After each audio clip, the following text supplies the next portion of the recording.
The Archaeological Research Facility recognizes that Berkeley sits on the territory of Huachun, the ancestral and unceded land of the Chochenyo Ohlone, the successors of the historic and sovereign Verona Band of Alameda County. This land was and continues to be of great importance to the Ohlone people. We recognize that every member of the Berkeley community has and continues to benefit from the use and occupation of this land. By offering this land acknowledgement, we affirm Indigenous sovereignty and will work to hold the University of California, Berkeley more accountable to the needs of American Indian and Indigenous peoples.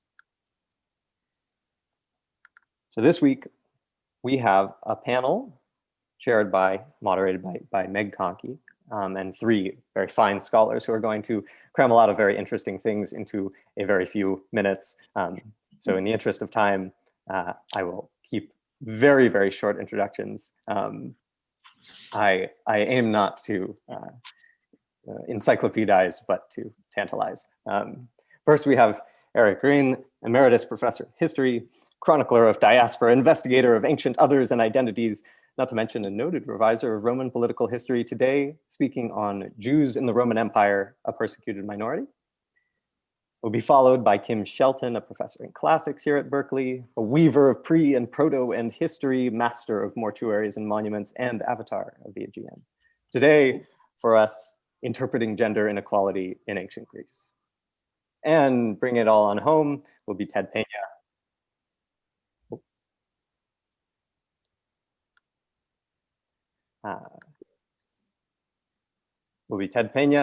Also coming to us from the classics, paragon of Pompeii and biographer of artifacts, auditor of ancient economies. We'll be delving into the vast and yet archaeologized topic of slavery in the Roman Empire. And of course, moderating will be an incomparable Meg Conkey. I'm partial, being an anthropologist and prehistorian myself. Emerita, professor of anthropology here, pioneer of gender and feminist theory in archaeology, an advocate for pretty prehistoric things, may they be met on their own terms, and peerless pursuer of the open air Paleolithic, which is also a particular interest of mine. And as we saw in her computer background just now, spends a pleasant amount of time in the French countryside for research. So without further ado, I will turn it over to her. If you have questions during the talks, please put them in the chat and we will convey them. So let's get going on inequalities in the ancient Mediterranean. Thanks so much, Jordan, and thanks for doing a nice job on introducing our three panelists today, having asked each of them to try to condense an enormous amount of material into just a few minutes, but to give us a sense of a spectrum across some of the classic civilizations of the Mediterranean, especially the Roman and the Greek, in terms of some of the issues that we're still grappling with today, which have to do, of course, with the varieties of social inequalities. Archaeologists are ideally positioned, and along with historians, to talk about the ways in which social inequalities of various sorts played out in the ancient Mediterranean. So we're going to actually change a little bit from the order that you suggested. We're going to start actually with Professor Shelton talking about gender inequalities in Greece. We'll then move to Professor Gruen, and then we'll move to Professor Peña at the end. So let's get started. We've got a little bit of time, so let's go. Professor Shelton, if you'll share your screen, and here we go. Thank you, Meg, very much. And thank you, Jordan, for that very nice introduction. So, interpreting gender inequality in ancient Greece. As I said in my blurb about this talk, that evidence for gender inequality from ancient Greece actually presents a kind of dichotomy, that the visual record is very different from the archaeological and historical evidence. And of course, the gender roles that the Greeks themselves presented among their pantheon of gods is, of course, in contrast to the ones that were actually, implied or imposed on the society that worshiped them. I want to have a few gods here, goddesses especially. I want to start out really by saying, first of all, giving you a spoiler alert. The spoiler alert is that all of this is about men, that men created the historical record. They wrote it primarily for a male audience, and that's why there's primarily gender inequality, at least the way it is handed down to us. I'd like to quote my current favorite musical, Hamilton, by saying, "You have no control who lives, who dies, and who tells your story."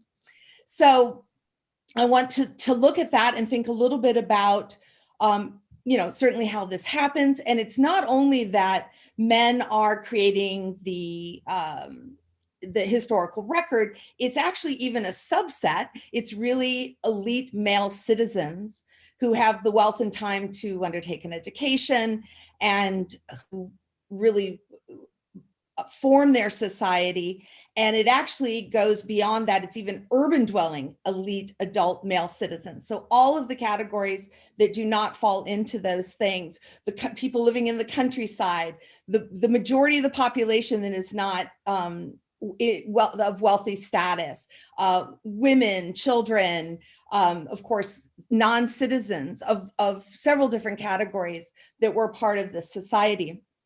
They really don't have a voice. It doesn't come down to us. So in that way, archaeology sometimes, not in every case, but sometimes helps us access these other elements of the society. But it is very difficult sometimes to dig beneath the traditions that have been left to us. So that's one thing to keep in mind.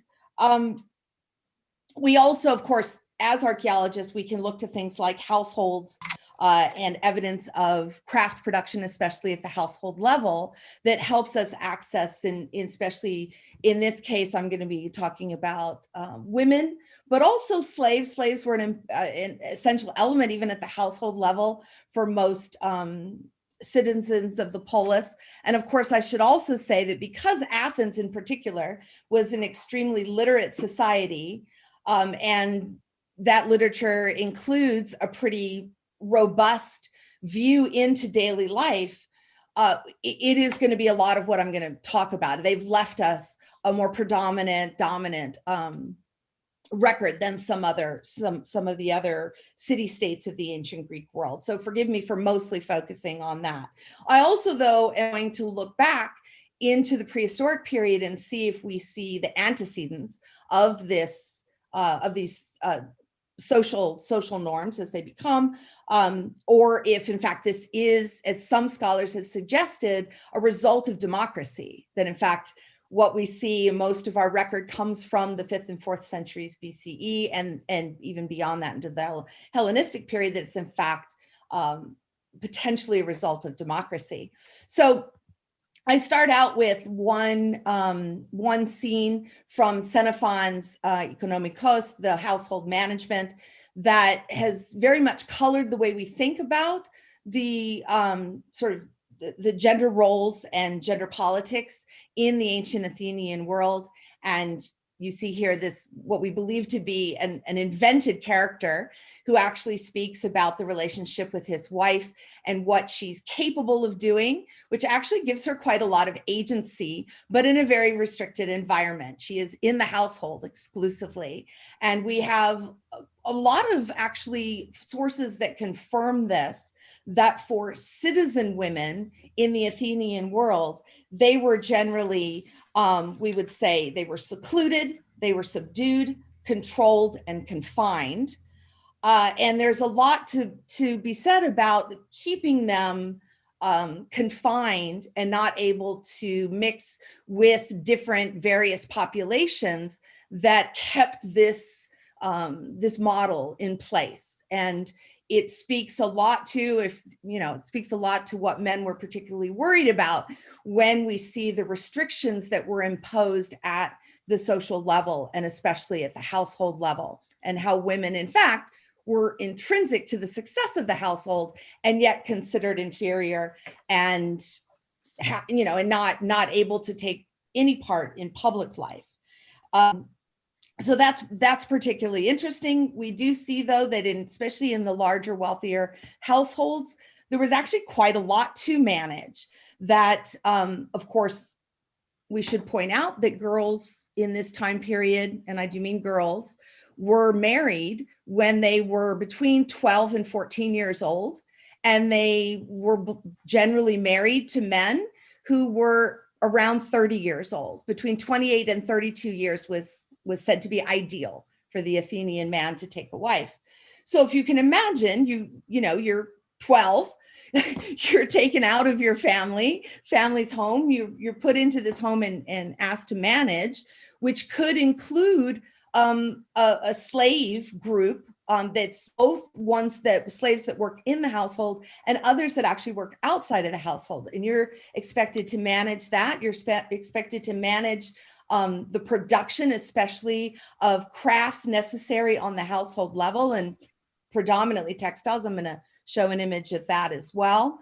And you also were, of course, expected to feed and clothe and also take care of, if anyone was sick, the entire household. That includes the slave population as well. So it was really a daunting task, and there would have been really no training in this other than what you would have learned growing up in your own household. This was probably most girls' education had to do with what is necessary to run the household. And of course, learning it hopefully from their own mothers. But, things like infant mortality and high mortality of women at birth while giving birth also led to many situations in which there wasn't necessarily a mother figure to hand this information on. I should also say about childbearing, that was, of course, their number one role, above even managing the household, was they were supposed to reproduce and keep the family line going. But it was actually in some ways beneficial to the status of the woman, because once she gave birth to her first child, she was actually promoted in a way. She was allowed to have even further responsibility. And I think that they were probably considered, in training up until that point. I mentioned textile production. And this was in part because every household really was expected to produce all materials necessary for not only the population of the house, but also everything else that you would need, including if you had window coverings and floor coverings. And if your husband was a sailor, you would need to provide the sails for the ships. And if most of them were agriculture producers, there were different kinds of sacks and bags and sheets that were necessary for the agriculture as well. So we think of it, oh, sure, they're going to close, but it was actually, a huge production. And we estimate that most Athenian women would have spent almost every day of their lives doing this, producing textiles. And actually, we know that many of the slaves that worked in the household also produced textiles. So again, that was part of the management of the labor force within your own household. So as we saw, that public space was considered the domain of male citizens only, and private space therefore was relegated for women. Let's see, what else do we know about women at this time? Well, Athenian women had no political rights. They could not own property. As we already mentioned, they were married as a young teen. A dowry was very important in that marriage, but they never owned that dowry. If, for instance, if their husband divorced them, he had to return the dowry, but he returned the dowry to her family, to her father, to her uncle, whoever was the closest male relative. That's who actually owned it, as it were, or managed it for her. So those are important things to keep in mind. The socially approved outlets for women were all religious. There were specific religious functions that were only for women, including being priestesses for female deities. That was usually necessary. There are certain aspects of even everyday ritual, including libation and animal sacrifice, that included girls and women at different ages. We see some of those here, including a very important festival connected to the goddess Athena that also requires young women, maidens, to be a part of that. And then celebrations like weddings, funerals, and even what I call here mortuary maintenance. There was a very complicated calendar of how often you had to return to the cemetery and take care of the dead. And that was all relegated to women. So that's particularly important. And we see, though, in the Archaic age, on occasion, images like this where women are seen going to the fountain house, and they appear to be what we'd say aristocratic women, ones of higher social status, and yet they're out in public. And this is one of some small bits of evidence that suggests that when Athens was in a pre-democratic stage and it was really an aristocracy with a small number of families, that women actually had more freedom than they did later on. And I will say that based on especially scenes from vases, but also from the comedies produced in Athens, there's abundant evidence that women did actually circulate. They could even control property, innkeepers and merchants as well. But these may well be what we call metics, which are the resident foreigners and not necessarily citizens. We don't actually know.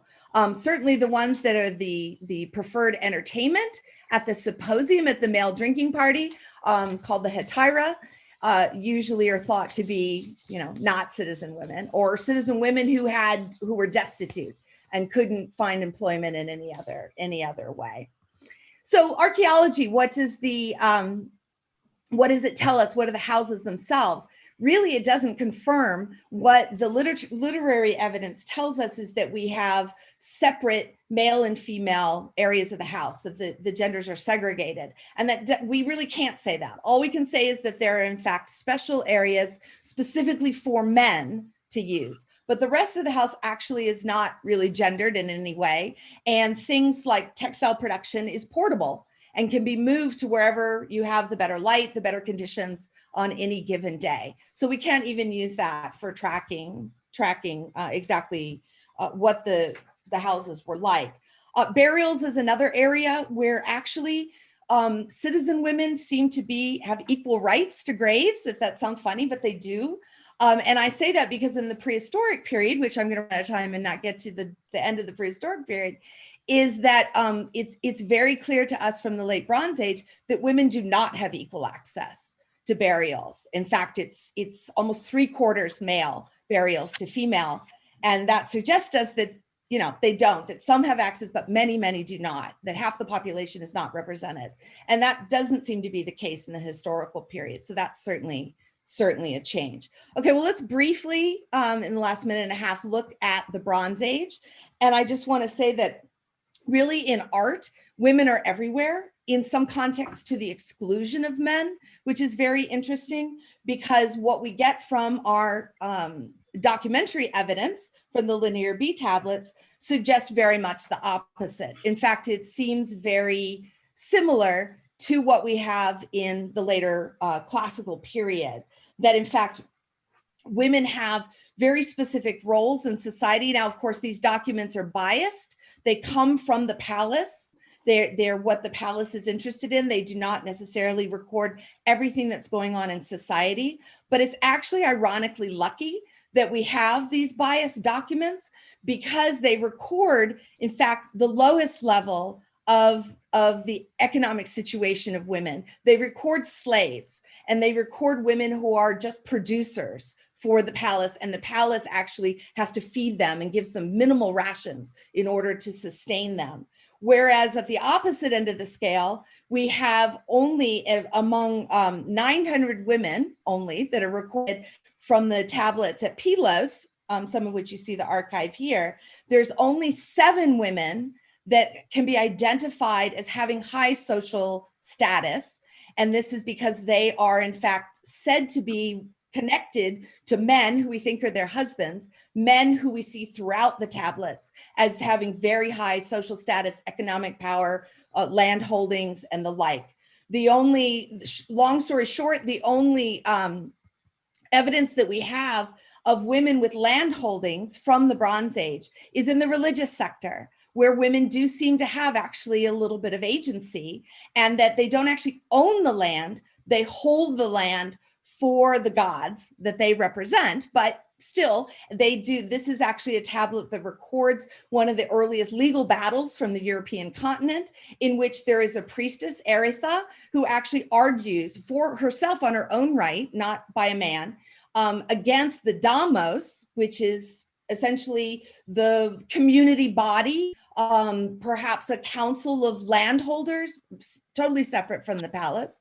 And it's a disagreement on what kind of land she holds and what her right to it is. So that's a really short summary. There were some other things I was going to show, but that's all right. I mentioned the burials, and that was the most important thing. So gender inequality, mostly because of the men. Thank you very much.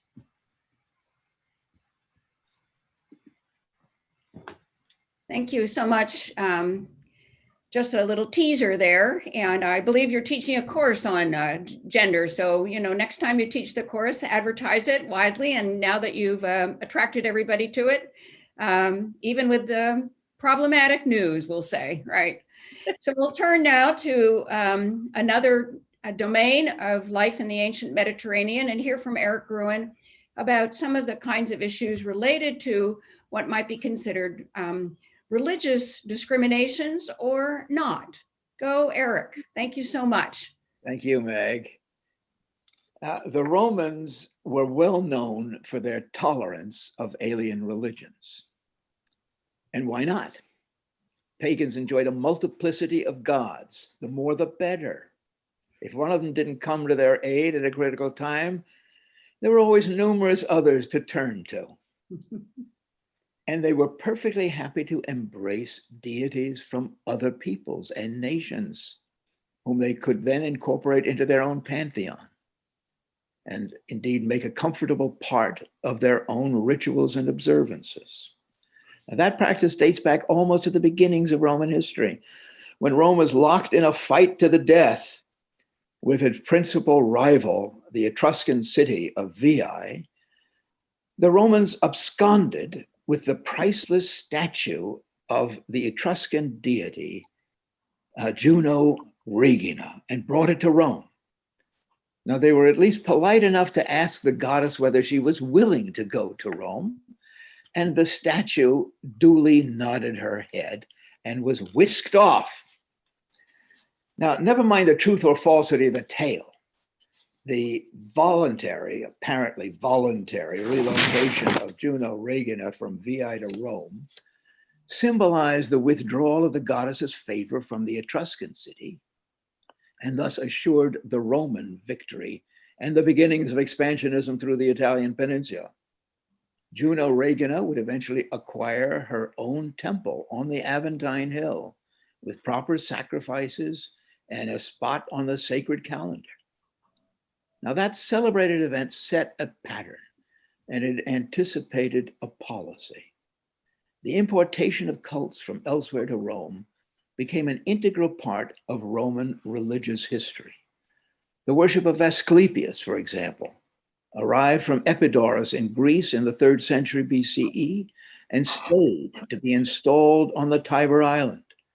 Venus Erichina, a Greco-Phoenician goddess from Western Sicily, came to Rome later in the century and received a temple on the Capitoline Hill, a conspicuous place of real honor. The Sibylline books, which were sacred scrolls of Hellenic origin and were composed in Greek hexameter verse, they recommended the transportation of the Magna Mater, the great mother goddess, from Asia Minor to Rome in the form of a sacred stone. And she was received as directed by the oracle at Delphi. She was received in solemn ceremony set up on the Palatine Hill where she was celebrated. And she was there to stay. She became honored by an annual festival. And one could go on and on along these lines. Like the worship of the Egyptian deity Isis had a strong following in Rome. And Mithraism, with Persian roots, and eventually spread to various parts of the Roman Empire. So there was a miscellany of religious cults and practices that took hold in Rome with little or no repression or persecution. Now, should we ascribe this to Roman broad-mindedness and toleration? Well, those, I think, would be the wrong terms to apply. There is no Latin word for tolerance, for example. And the very notion of extending or withdrawing tolerance is quite irrelevant, I would say. The acceptance and the embrace of alien cults was simply a long-standing ingredient of Roman identity. But then there are the Jews. They were a minority group everywhere in the Roman Empire, and that includes a substantial community in the city of Rome. They were a separatist sect with their own rituals, their own peculiar customs, their own places of worship, and of course, their own God.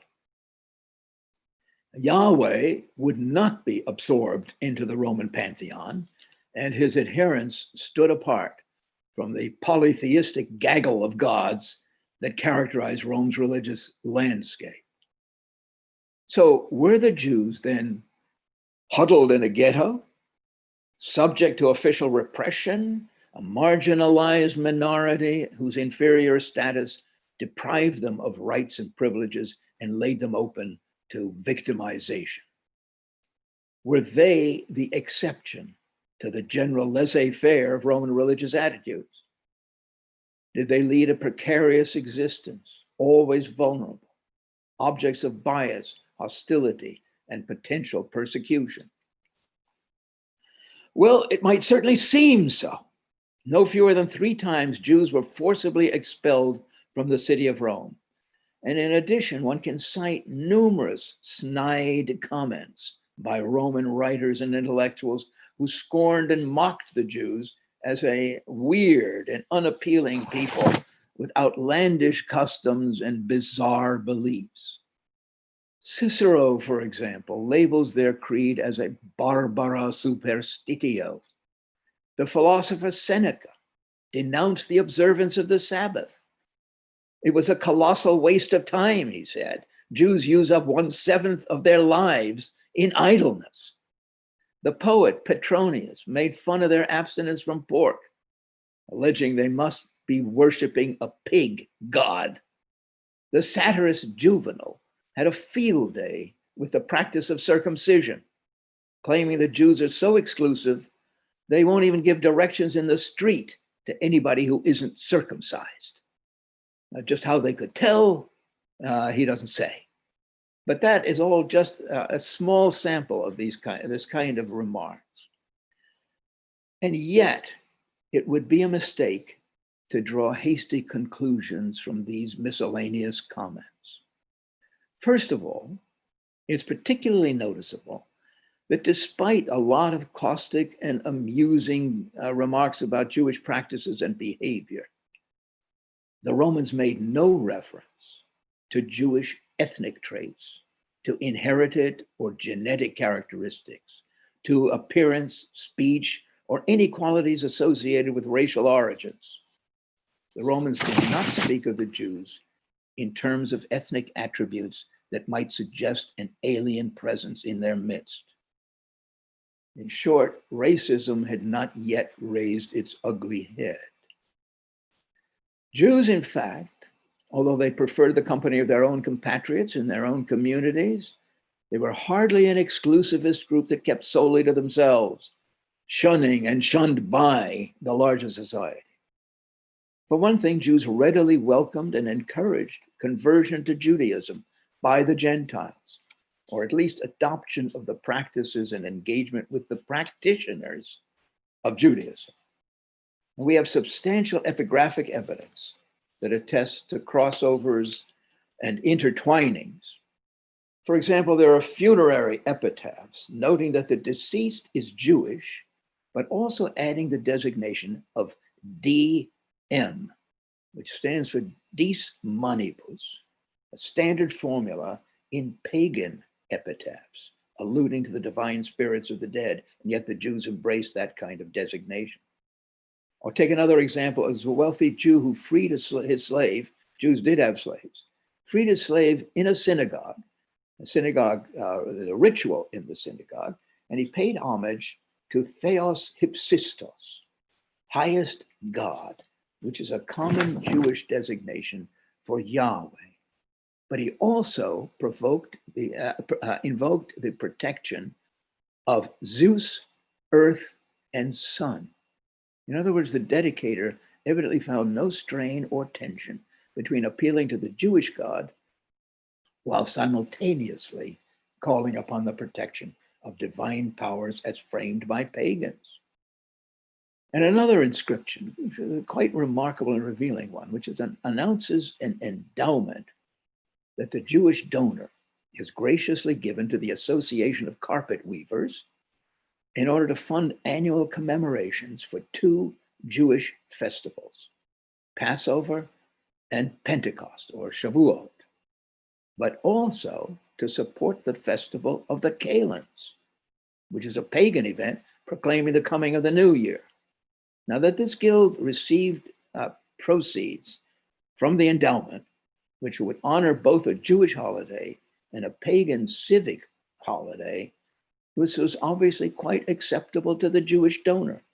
And it seems clear that the Jews did not retreat into isolationism and separatism, nor was the distinctive identity of the Jews compromised by participation in the wider world of the Roman Empire. It's well to remember that the Jews in the diaspora dwelled all over the Mediterranean. Their synagogues were ubiquitous. Our testimony places these houses of prayer in multiple numbers in Syria, Egypt, Cyrenaica, Cyprus, Anatolia, the shores of the Black Sea, Greece, Macedonia, the Aegean Islands, and Italy. Now, much of the evidence is literary or epigraphical, as with the travels of Paul to Jewish synagogues that we get in the book of Acts. And some of it is archaeological. The remains of synagogues have been unearthed in unlikely, one would have thought, unlikely places like Delos, Ostia, Stobi in Macedonia, Sardis, Dura Europos.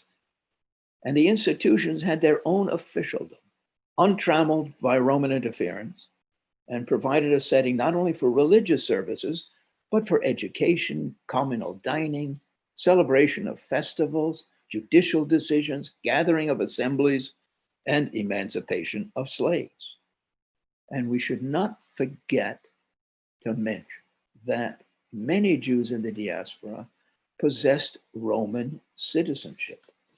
Paul is only the most famous example, and we have many, many more. And however rare the practical exercise of that privilege may have been in far-flung communities, it did represent a key mark of status. Now, to be sure, there could be bumps in the road. In the turbulent period of the Roman civil wars, certain Greek cities in Western Asia Minor took the opportunity to restrict the privileges of Jews in those cities, to curtail their religious rituals, practices, curtail their adherence to ancestral laws. But it's revealing that in every one of those instances, Roman officialdom was called in to adjudicate and invariably declared their backing for Jewish privileges and traditional practices, like observance of the Sabbath and annual contributions to the temple in Jerusalem. Even the Emperor Augustus, himself the solicitous of Jewish interests, we're told that he saw to it that if allocations of grain to Roman citizens happened to be scheduled for the Sabbath, so that Jews, as a result, could not participate in them, Augustus decreed that the Jewish portion would be held in reserve for the following day, so that the Jews could benefit from the grain distributions without violating their observance of the Sabbath. But what about those occasional expulsions of Jews from the city? Well, much is made of that in the scholarship. It's a sign of Roman oppression, but it's worth putting it in perspective. First of all, there were only 3 episodes of that sort, widely spaced in Roman history. Each case sprang from special circumstances. Jews were not singled out. Others, like astrologers and Isis worshippers, were also expelled. And on each occasion, the Jews were back in the city within a very short time. And it's difficult to avoid the impression that the actions were more symbolic than practical. They were expressions of the government's occasional need to reassert its commitment to traditional religion by taking action against foreign practices. But these bumps in the road, in other words, were brief, temporary, exceptional, and by no means representative either of Roman policy or of Jewish experience. In fact, the most potentially inflammatory, a clash of cultures, one might think, was the Jewish prohibition of worship of any deity other than Yahweh. Wouldn't this get them into deep trouble? Particularly on the occasion of public ceremonies when it came to the imperial cult and worship of the emperor. Well, this problem was nicely solved to the satisfaction of all parties. The Jews, of course, could not pay homage to the emperor as a god, but they could pray to Yahweh on behalf of the emperor. Everybody could go away happy. So to summarize, the image of the Jews as a persecuted minority, I would venture to say, needs some corrective.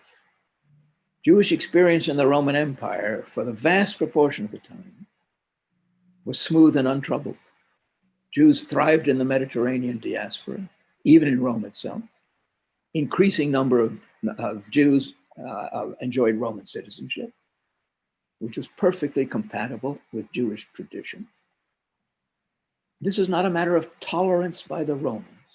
It was an integral part of the Roman mindset. They had already accepted a wide variety of alien creeds in their religious panorama, including devotees of the Egyptian Isis, the eunuch priests of the Great Mother, mystery cults whose initiation rites included a bull slaying ceremony, and celebrants who engaged in nocturnal and orgiastic rituals. Given that history, accommodating the adherents of Judaism was no trouble at all. Thank you.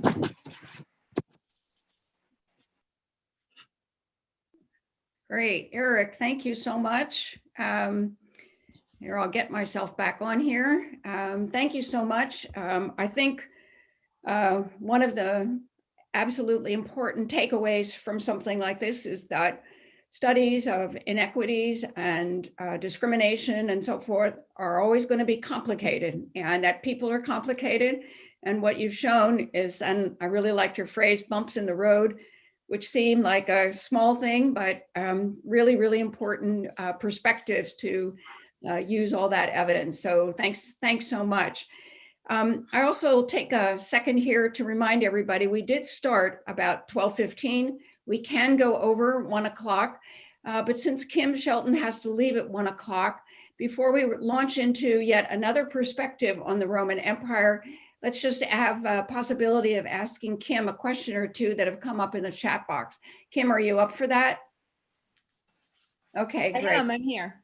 All right, great, right. So one of the questions here came up from Tim Gill, and he wonders whether there was any significance with regard to gender of the fact that some of the gods were women, such as Athena, and wondered if that was part of the.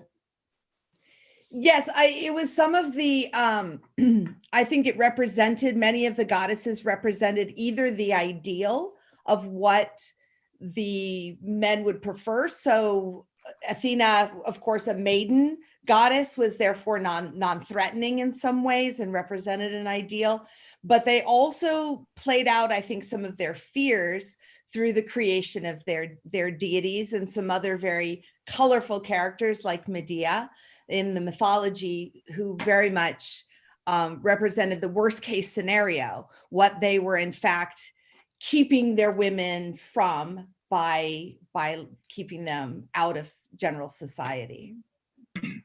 One other question was from Veronica, wondering whether you want to say something about the education of the Athenian citizen women versus the Hetaira in classical times. In general, that's true that there was potentially more education opportunity for actually even the Medics in the society, the non-citizen foreign residents, but generally education was only for boys and men.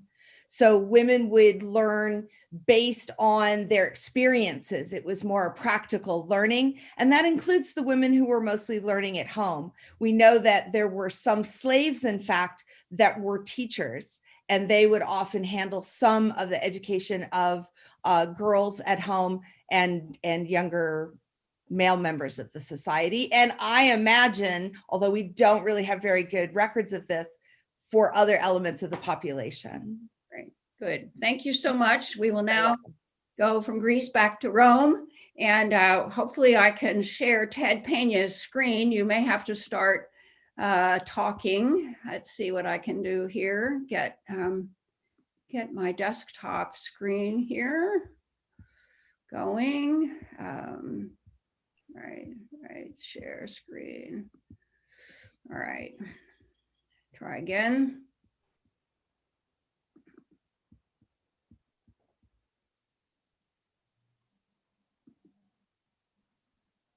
Okay.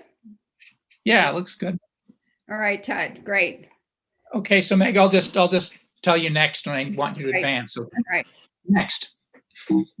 Let's see if I can, if next will happen, right? That's the question.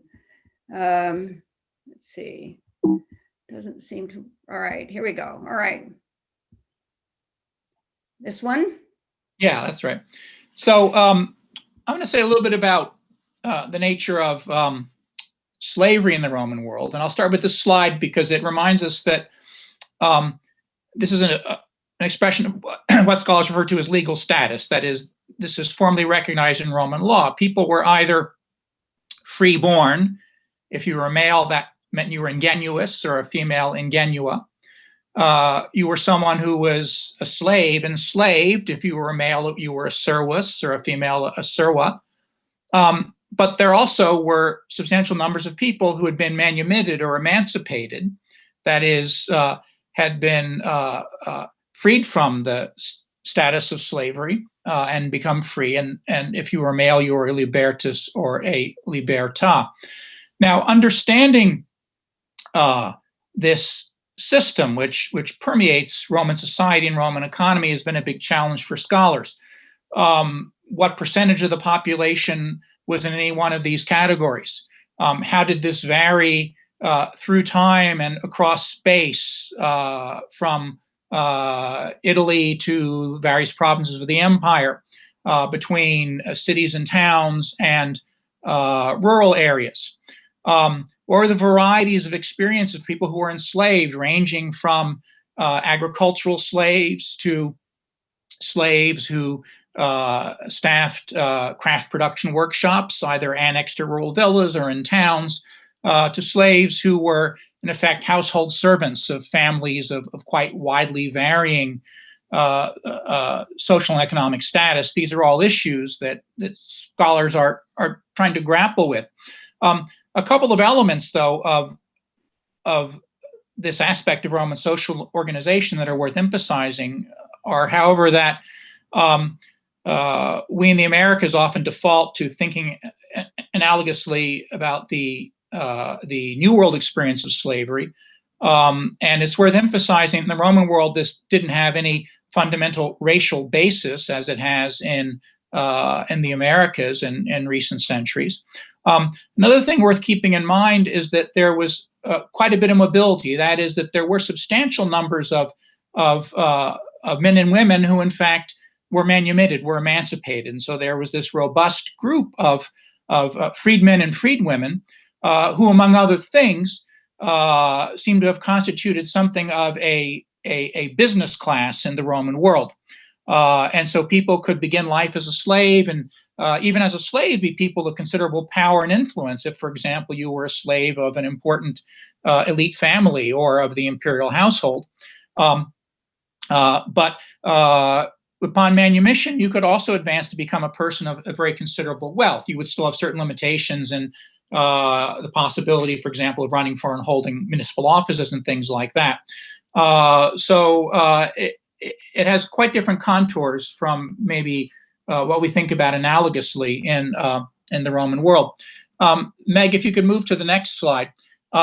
Here I'm just showing you a couple of casts of funerary monuments which have epitaphs on them, which if we had the time, we could parse and understand how the one on the left is a piscatrix, a fisherwoman, or a female fish seller who was a freedwoman, and her relations with the other people on the monument. On the right, a moneylender who has a monument set up by someone else who was a freedman of the emperor. But this is one of the main bodies of evidence that historians have had to try to come to terms with these facets of Roman social and economic structure that are tied in with legal status. And it's quite a rich body of many hundreds of thousands of epitaphs that have been recovered and published.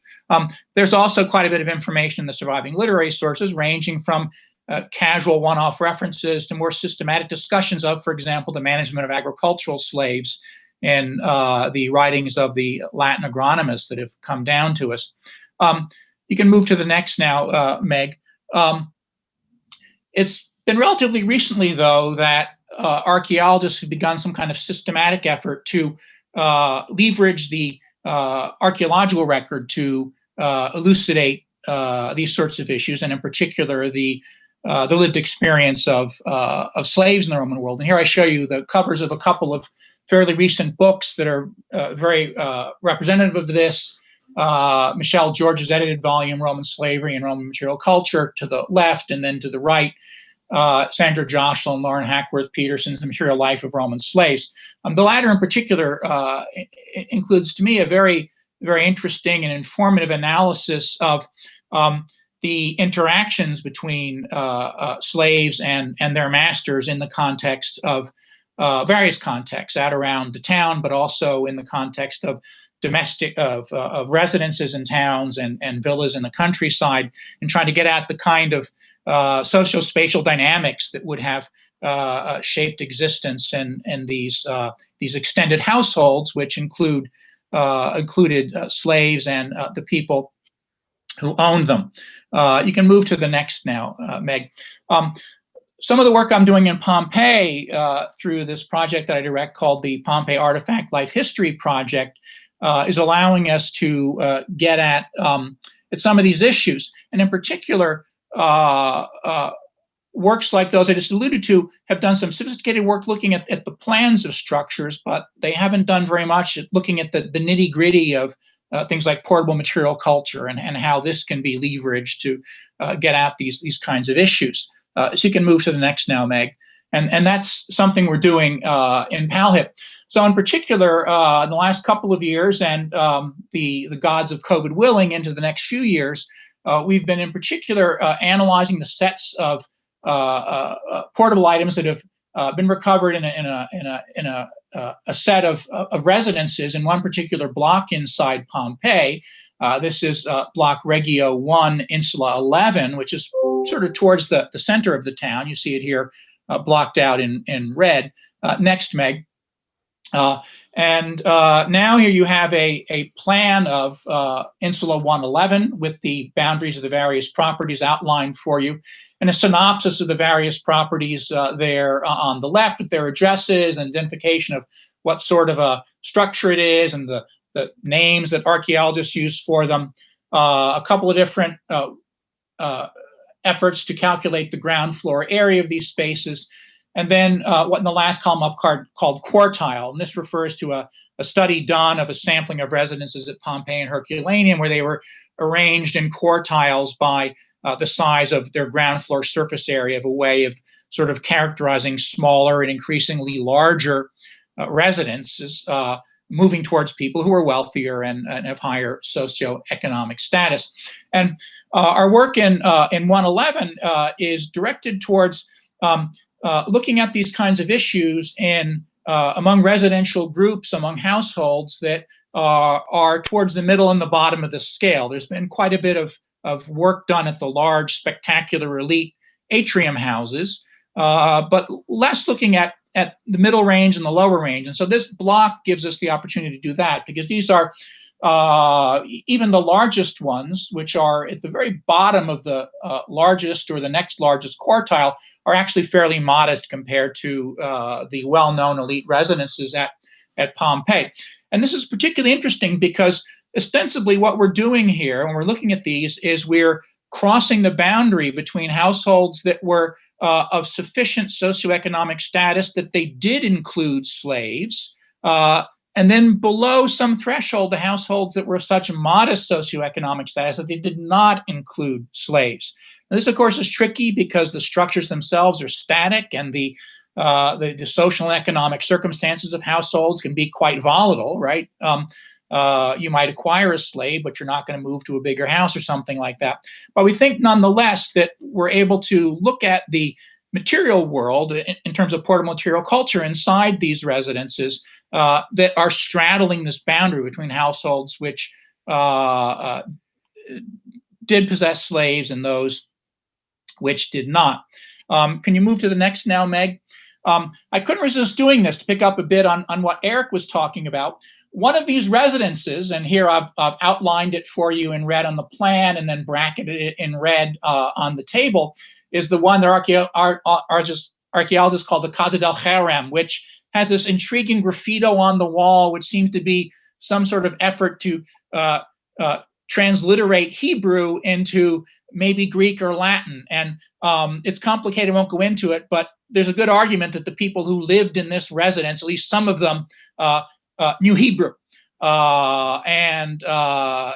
do know that there were Jews at Pompeii, so this particular block was, in terms of Jews and Goyim, an integrated block, apparently.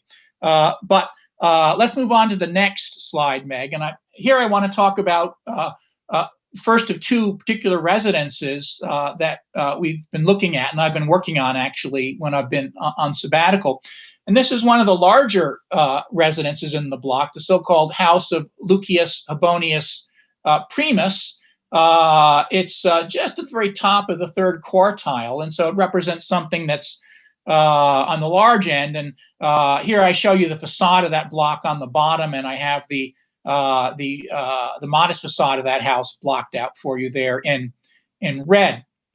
If we go to the plan, though, which is the next slide, you can see that this is a modest expression of your standard Roman atrium house with a narrow entry corridor off the road and then a large atrium space off of which various other spaces open, at the back of which at 6 is a tablinum, a formal reception room. Next to that is a nice court garden, 7, maybe a dining room behind that, 8, and then kind of the service rooms at the back end of the house there off to the right, rooms 10 through 17. And I've labeled for you what we think functionally these rooms might have principally served for and what some of the Latin names were. I'd also point out that this is just the ground floor. We know that there were blocks of rooms above the front part of the house and also the rear part of the house. And so the ground floor, the downstairs, so to speak, shows you just one expression of this. Now, if you go to the next, Meg, what you see here is a slide of a bronze seal ring, which bears the name of the person who we like to infer was probably the head of household, maybe the owner, but it could have been a renter in the property in which it was found. This actually relates to the second house I'm going to talk about, but we'll pretend it relates to the first one here, Lucius Habonius Primus. And I think you can see in reverse in raised letters the writing, and what that is that in the possessive form is the name of this individual, his in this case his trionomina, his 3 names that are the standard names for a free Roman. So this is great evidence for the people who ostensibly were the head of household. Meg, if you would go to the next. I want to expand this a little bit. So we know that this this seal tells us the person's name, Lucius Habonius Primus. Who was this person? He might well have been a freedman. That Primus, the third name, the cognomen, is a very common cognomen for freedmen and prima for freed women. So that's by no means definitive, but it's compatible with this idea. And in fact, you can imagine a slave who started out as an enslaved person named Primus, who was owned by someone named Lucius Habonius Jucundus, here I picked up another Lucius Habonius that we know actually lived in Pompeii, and he actually served as duovier, one of the two principal municipal officers, so a very high-ranking person.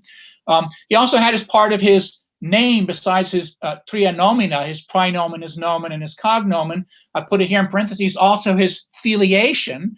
The Romans would indicate who their father was, much as you might, let's say, in Russia today, be Ivanovich or something like that, right? So he's Luci Filius, so he's Lucius Habonius, Luci Filius Jucundus. So he would have owned this primus. And then primus is manumitted down there to the next block of text. What happens when a slave is manumitted is, in a case of a male, he will usually adopt the first two names of his former master, their praenomen and nomen, as his praenomen and nomen. He has to have the tria nomina now that he's a free person. He'll then take his slave name and adopt that as his third name, his cognomen. So primus becomes Lucius Habonius primus, but he doesn't have regular filiation. He has no father in Roman legal terms. And so instead of telling you who his father was, he'll tell you the praenomen of his former master. So he would be Lucius Habonius Luci Libertus primus as his name. Now, filiation is sometimes included, sometimes not included, increasingly not from the 2nd century forward. And so if someone does include filiation, you can tell if they were, in the male case, ingenuus, freeborn, or libertus. In this case, of course, we don't have that filiation, so we don't know. But it's entirely possible that the fellow who owned this house started out life as a slave. Next slide, please. One of the fun things you can do at Pompeii is we have so much evidence that you can actually pick up people elsewhere in the epigraphic, the inscriptional record. So it turns out there's this other Lucius Habonius, or a Lucius Habonius, who shows up in an obscene graffito inscribed on a tomb outside one of the south gates of the town.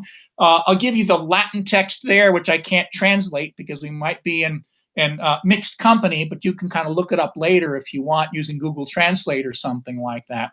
And it's entirely possible that this Lucius Habonius, we're not given his cognomen. That's typical too. You don't always give people your, let's say, middle name now, right, if you're giving your name. And it could be the same person, or it could be a male relation or another freedman of the same master. We don't know. But for what it's worth, there we go. Now, go to the next, if you would, Meg. One of the things that looms of interest, let's say, in trying to sort of get at the material expression of slave-master relations inside residences has to do with basically nailing down stuff that we know from, for example, the Latin agronomists and from other sources, and also by comparative reasoning, that if you enslave people, they're going to find their own ways of carving out their own worlds, and that often will involve resisting masters' efforts to make them do things by finding little spaces where they can get their own time, and by doing what they want with the loose stuff that's around a residence. And so one of the interesting things to think about is the disposition of portable material culture. And this is what I'm working on. Where were things put? How was access to these things controlled? How can this be read in terms of the presence of free people and enslaved people living in the same household? And if you'd go to the next, Meg, one of the great expressions of this had to do with storage furniture. Because this is where you can put things away and lock them up and control access to them and make sure that stuff is not, kind of wandering and falling off the back of the truck and things like that. Now, it turns out that at Pompeii, wood is usually not preserved, unlike at Herculaneum, but what we do find preserved are the metal components that were part of wooden storage furniture, like chests and cupboards and things like that. So we find, showing you the 4 typical things we find in our houses. At the top, A and B are 2 different kinds of hinges, strap hinges and angled overlay hinges, which would have hinged doors and lids to trunks, respectively, and things like that. You also have these ring pulls at the lower left to sort of open up a door. And then don't ask me how Roman locks work. That'll take me about an hour to explain. On the lower right, what you have is a bronze deadbolt of what would have been a Roman lock, probably on a cupboard or something like that. And so you can take this stuff, go to the next slide, Meg, and you can use that to reconstruct the kinds of storage furniture that would have been disposed inside a house like Lucius Ebonius Primus, and what they would have been like. So here I'm showing you some of the evidence. The upper left, we have a fresco showing you these little Cupid perfume makers, but they're working in front of a big cupboard that's opened up, and you can see inside there's a statue on the upper shelf and bottles and jars on the lower shelves. At the lower left, we have an actual carbonized small cupboard with a drawer preserved from Herculaneum. In the top center, we have plaster casts of the lower parts of cupboards from a house at Pompeii. You've probably seen how they can make plaster casts of bodies. Well, you can also make plaster casts of things like wooden furniture if you're a bit careful and clever. At the bottom, you see a reconstruction of a storage box that's been put back together using the original bronze components. And on the far right, we see a similar reconstruction of a large cupboard or armoire.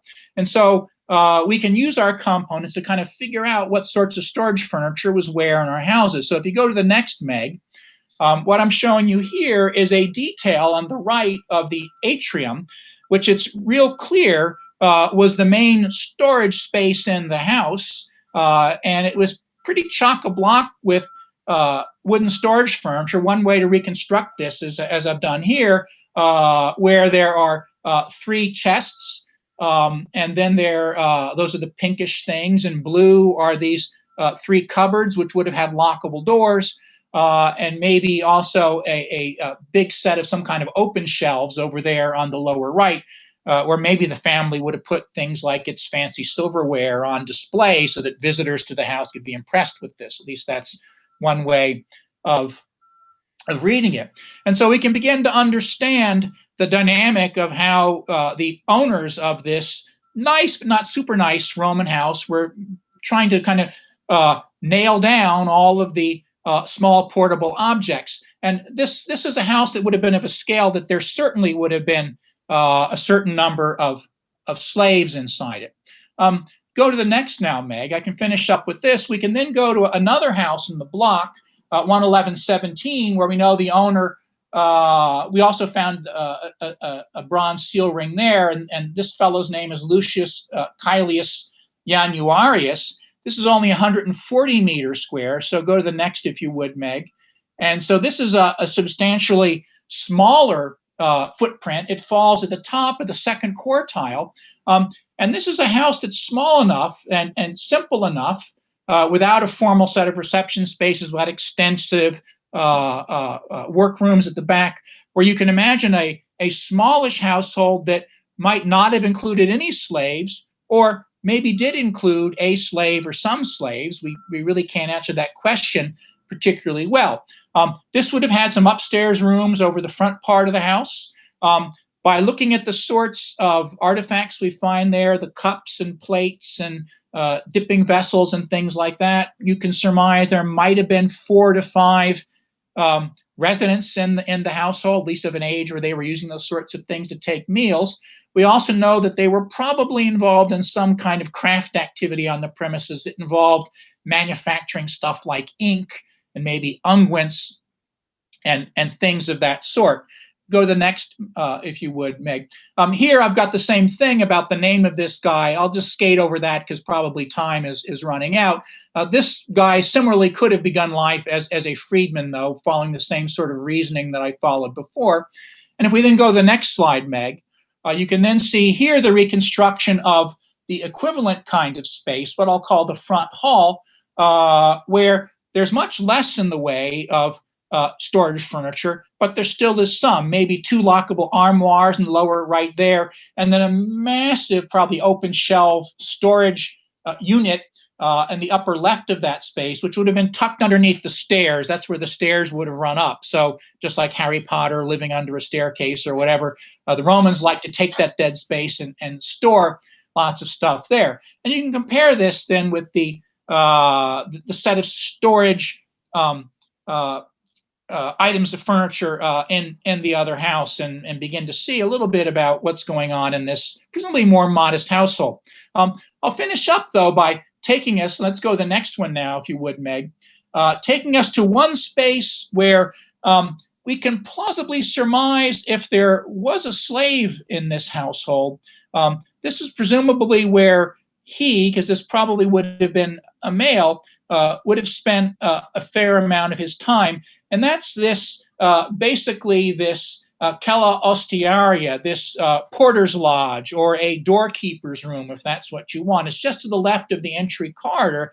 This is a classic space where you would have a servant, usually an enslaved one, we think, would be called an ostiarius or a janitor, a doorman, where they would presumably staff the entrance to the house.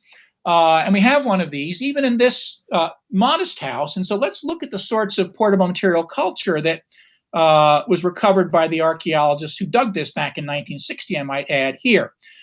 So if you go to the next one, Meg, first of all, there was a wonderful set of 10 nearly matching bronze and iron bells, bronze cast with an iron clapper, which would have been hung all together to make a tintinnabulum, like a big wind chime thing that probably would have been hung in the door so that you could shake it maybe and signal people that you wanted entrance, or maybe you set it up in some way that people would have trouble sneaking in. So this is a classic thing you might have sort of at the entry to a Roman house. Then if you go to the next, we have out of this space a variety of vessels for holding liquids, maybe water, wine, and olive oil, the sorts of things that if you were doing your turn in the doorman space or maybe even living there, you would want to consume on some regular basis. There's also this nice blown glass cup in the lower left. So vessels in bronze and in glass, maybe for someone spending long hours in this small space. If you go to the next, Meg, also found there, it's not in good condition anymore. In the lower left was this large bronze casserole with good sooting on it and patched. So something for cooking hot meals. So you can imagine that maybe hot meals were carried into this guy that I'm imagining spending long hours here. And no plate to consume things, but I'm imagining that maybe in the upper right, this shallow handled vessel called a patra, which normally we find this, we imagine it's used for pouring libations in connection with the religious rituals. This theoretically could have been used to consume meals. And those meals might have been prepared in the back of the house here, back in room 9, where we have a nice masonry cooktop in the kitchen, and brought around to the front room. But if you go back to the plan of this block, which I won't do now, you'll see the space immediately to the north of this and the space immediately to the south of it actually were carry-out fast food joints. And so it's entirely possible even that the house might have sent this cook pot out next door. It's just kind of a second line thing. They have better ones for inside the house, where they might have cooked up some food for whoever it was that was camping out in this cella ostiaria. If you go to the next, Meg, well, what goes in must come out. And so we have here in the upper right is a bronze vessel that is probably what the Romans would call a scaphium, which we know served as a chamber pot, and a lid for that with a handle on it. You see below that. And so this is a full service facility, you know, that you're spending long hours there. You got to go, you got to go. This could be later emptied into the pit latrine back there at number 10 and maybe washed out the cistern, which is along the west wall in room number 8. And if you go to the next, Meg, this is kind of intriguing because also found in this room were these quite nice, this set of 40 very nice faience beads that would have been strung together to make a necklace or maybe a couple bracelets or something like that. And you might start thinking, yeah, you know, like it wasn't all grinding poverty and abuse if you were a slave. Maybe you got something nice. But as it turns out at Pompeii, one of the issues is we have a lot of trouble telling if stuff was actually disposed in ground floor spaces or if it fell into it from second story spaces when those got ripped off the buildings by the pyroclastic surges. And reasonably, this is more the kind of thing that would have been kept up in someone's private space on the second floor. And so I wouldn't rush to assume that these were actually disposed inside this space when Vesuvius went up in AD 79. So this is a little bit of the kind of work we're doing, which allows us to get at the expression of the lived experiences of these people, slaves and their masters, in these houses in Pompeii. Much of it is speculative, but we can, by looking at the disposition of these portable items of material culture, understand kind of how the owners of the household were disposing of these things and trying to control access to them. And in some cases, look at the things that were in spaces where plausibly enslaved people might have been spending substantial chunks of their day and night. So I'll stop at that and turn things back over to Meg for more questions or to finish up. Great.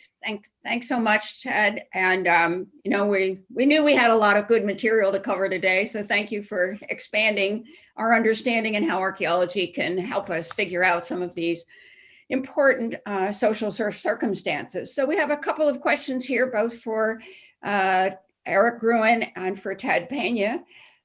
So let me just say to Erich, if you're willing, we've got a couple questions here. First of all, I was asked if you could provide some citations for the Ostia sites regarding Jewish presence and whether Augustine might have interacted with that community.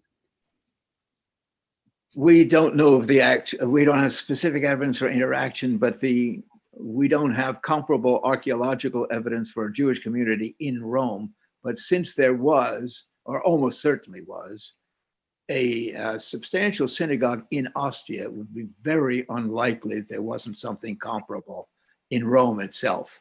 I'd be very surprised. Whether there was any interaction between the two, we don't have that evidence. But again, I would be very surprised if there weren't. There was plenty of intercommunication among Jews generally in the diaspora. And with such a nearby site, it would have certainly been true in between Ostia and Rome. Right, and now we have greetings to you from David Friedman in London, who has this question, and he wondered, given Rome's openness to alien creeds, why did they not allow the temple in Jerusalem to be rebuilt in after 70 CE? Well, part of the reason was that the Roman victory in 70 was claimed as a glorious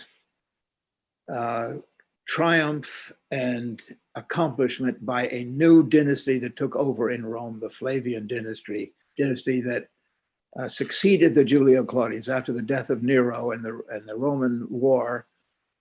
The victory would have been compromised if the Romans had allowed the temple to be rebuilt. I think it was more a matter of the public image of Rome that demanded that they refrain from the rebuilding of the temple. And one last question for you at the moment, until more keep piling in here, from Christine Hastorf, the director of the Archaeological Research Facility. She wonders, why would the followers of ISIS and Jews be expelled and not those following Mithras in other non-local deity followers? Well, the evidence of the actual expulsion of the Jews together with ISIS followers and astrologers comes from a period earlier than the spread of Mithraism to the Roman Empire. Had the adherents of Mithras been equally conspicuous, shall we say, in Rome, they probably would have gone as well. Thank you. And now a couple for Ted here. One is apropos the current issue of low-income housing in the suburbs. Is it true that wealthy villas usually housed laborers' dwellings so that neighborhoods would naturally be very mixed?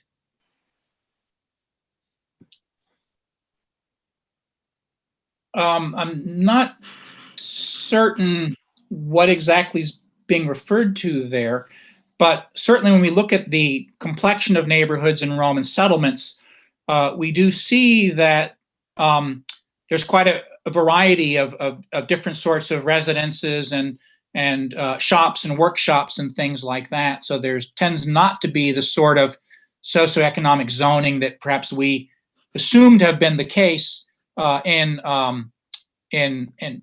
well, that was the case in our towns and cities.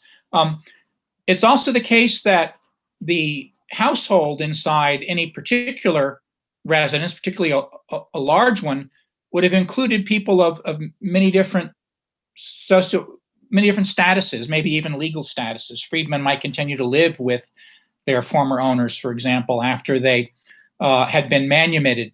And so in that sense, there was a lot of internal variability in social status and to some extent also economic status within individual residences, maybe in a way that, again, we would find unusual or strange. So that may be kind of what this question is getting at. Right, great, thank you. And let's follow up. We've got a couple of questions here from Vic Avi Rosenzweig, and says, weather permitting, people would be spending their time out front or on the patio or in the yard, right? The ground surrounding the walls and rooms is just as important as the interiors. Is that the case? Again, question to me. Yeah, but in both Greek and Roman societies, particularly in towns and cities, structures had open internal spaces, not external spaces, as we do in the way we set up our houses, right? So the equivalent of your backyard would have been an interior courtyard of some sort. So yes, that's quite true. And indeed, anyone who's spent a winter in the Mediterranean knows that to warm up, you go outside, among other things. But in terms of privacy and things like that, you're behind blind walls, right? Windows aren't to look out of. They're set up high and small, and have bars in them, so they're just to let a little bit of air and light circulate in. And so the way that houses function spatially is quite different, for example, from ones that would have external yards. Having said that, in rural areas, it is still that way to some extent, but could also differ quite a bit because, of course, you're not packed in tightly. Archaeologists, though, rarely excavate outside the structure, so we don't know a great deal about outbuildings and things of that sort. Great, good. And I think we'll close it then. We're just at 1:30. We've done a wonderful job. We've seen some very important and interesting dimensions that start to fill in the blanks, also help us understand that the problems of using stereotypes and gross generalizations don't play out when archaeologists or in textual readings are able to get into the fine details of the complicated relationships among human beings in the ancient Mediterranean. So thank you all for your contributions, your participation, and for, again, helping us better understand the nature, the extent, and the complications of human social life. Have a good week, take care, and go vote. Thank you. Thank you, Meg.